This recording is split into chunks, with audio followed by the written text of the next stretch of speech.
बोलिए भारत माता की, भारत माता की, भारत माता की।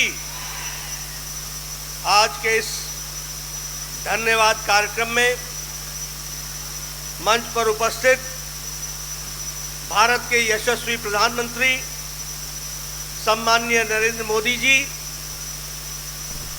हमारे मंच पर विराजमान हमारी मातृशक्ति, भारत सरकार में मंत्री रहे ऐसे हमारे आदरणीय नेतृत्व, हमारे पार्टी के उपाध्यक्ष और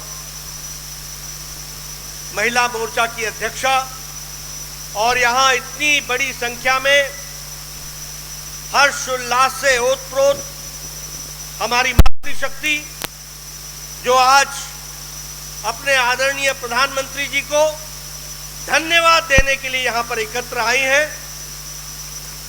आप सबकी ओर से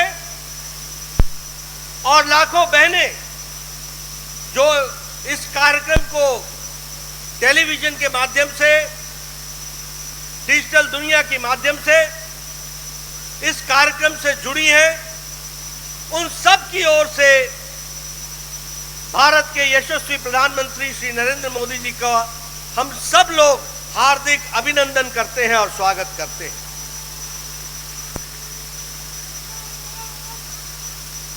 यह हम सब के लिए बहुत ही ऐतिहासिक घड़ी है जो इतिहास में आगे चल करके दर्ज होगी और लंबे समय तक याद किया जाएगा। ऐसे घड़ी का, ऐसे क्षण का हम उसके चश्मदीद गवाह हो, यह हम सबका सौभाग्य है। यह ऐतिहासिक घड़ी, यह भावनाओं से भरी हुई घड़ी, यह भावुक कर देने वाली घड़ी जिसका हम सब लोगों को लंबे समय से इंतजार था, वह संभव हो पाया तो दूरदृष्टि, अटूट निश्चय और पक्के इरादे के साथ प्रधानमंत्री मोदी जी ने ये नारी शक्ति वंदन विधेयक को समय पर ला करके जो पारित कराया है, इसके लिए भी हम उनका हार्दिक अभिनंदन करते हैं, स्वागत करते हैं। हम जानते हैं कि नारी शक्ति के सशक्तिकरण के लिए प्रधानमंत्री मोदी जी ने एक नहीं अनेकों कदम उठाए, और यही नहीं, देश के बहुत लंबे समय से लंबित समस्याओं का भी निराकरण आपने प्रजातांत्रिक तरीके से करने में आप हमेशा सक्षम रहे और आपने उसको भी पूरा किया है।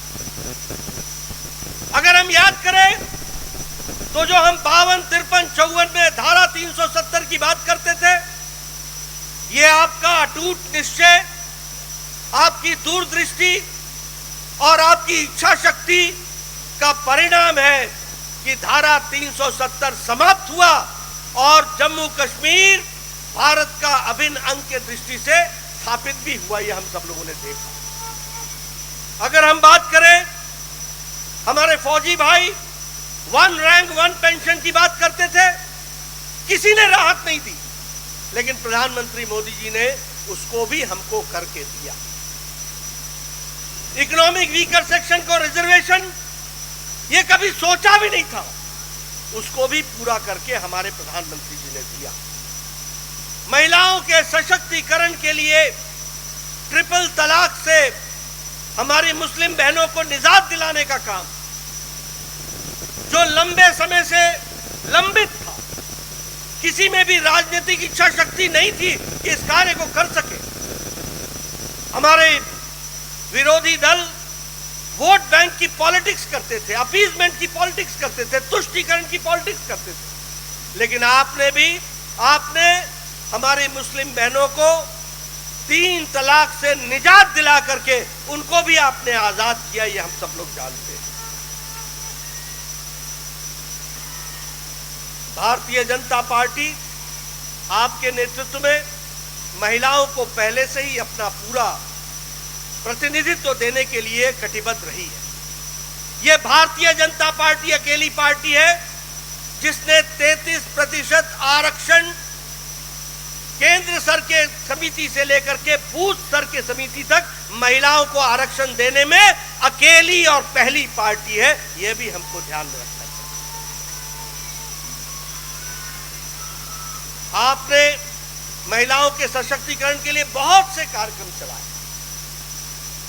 मैं एक दो कार्यक्रम का जिक्र करूंगा।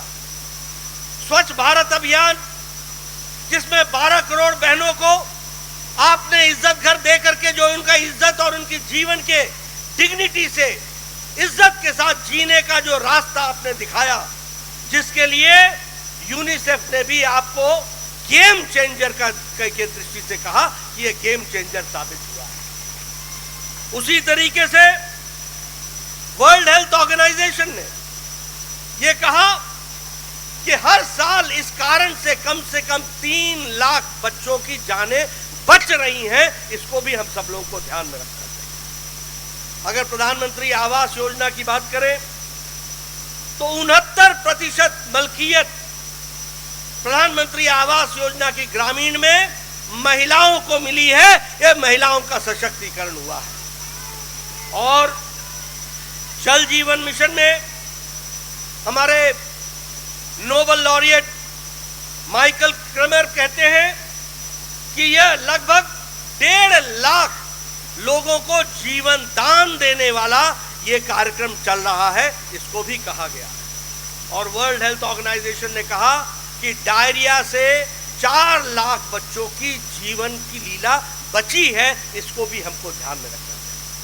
और कल का ऐतिहासिक दिन नई संसद भवन में गणेश उत्सव पर पहले लोकसभा से निर्विघ्न वह प्रस्ताव पारित हुआ और संविधान का संशोधन हुआ। और कल देर रात राज्यसभा से भी वह पारित होकर के वह एक सच्चाई के रूप में हम सबके सामने आया है। मैं आपके और प्रधानमंत्री जी के बीच में ज्यादा देर न रहता हुआ मैं यही कहूंगा कि एक पर एक ऐतिहासिक घटनाएं आपके नेतृत्व में हो रही हैं। एक से एक ऐतिहासिक निर्णय लिए जा रहे हैं। और यह निर्णय मातृशक्ति को जितनी शक्ति देगा वो भारत की तस्वीर और तकदीर को, दृष्टि और दिशा को बदलने में बहुत बड़ा कारगर कदम होगा। यह भी हमको ध्यान रखना। इसलिए पुनः आपका हार्दिक अभिनंदन, स्वागत। और आपके और प्रधानमंत्री जी के बीच में ज्यादा देर न रहता हुआ पुनः मैं आप सब की ओर से उनका हार्दिक अभिनंदन करता हूं, स्वागत करता हूं।